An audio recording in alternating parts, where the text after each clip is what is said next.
Hi everyone, so this review is of Dungarees, Wellies and Wedding Dresses by Milne. If you want to check out my review, I have just posted that, so if you're on YouTube there's a link in the description below, and if you're on my blog all the details are in the post.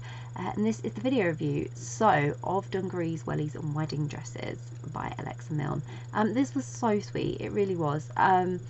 Chrissy is a skilled tailor and makes wedding dresses. Her life has kind of fallen apart in Kent, and she makes this decision to move to Yorkshire, where she meets Beth.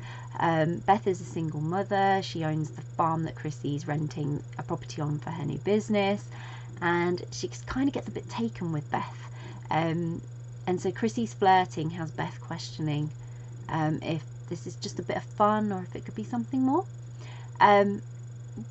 This was such an empowering story. It was inspirational, and Chrissy was taking this big risk. It was a really exciting one, and it was a big change to her life. She was moving away from family, friends. She needed this fresh start without the ghosts of her past, and she was unsure if things would work out, but she was going to take that chance.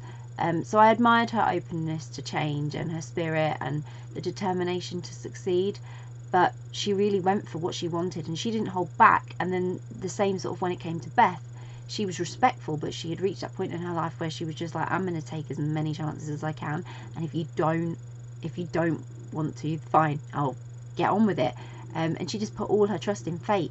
But she had this great business idea, and I loved how she, Beth, and the business idea, the wedding dresses, all represented diversity and not your typical sort of romance characters. There was lots of representation for all different types of people, with different life experience and different needs, and it meant everyone we met along the way was exciting, had a story, had an experience that had led to them feeling like they didn't fit the norms, and they just fitted in here. It was perfect. But it was Beth, you know, she wasn't as out there as Chrissy. She was hesitant and wary of all these sudden feelings Chrissy's arrival kind of stirred up in her. They had this really electric connection that led to moments I didn't think Beth would ever take.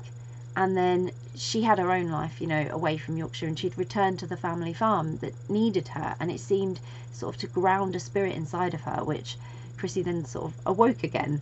And together they sort of had these amazing life-changing moments and experiences, and I was just grinning by the end of it, just how far they'd come, and pleased for them both to have found such happiness, because they really, really deserved it. But this was a really uplifting romance.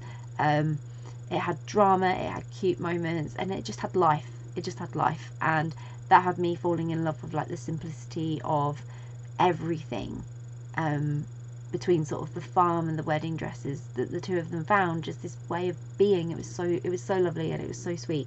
And I really, really enjoyed this.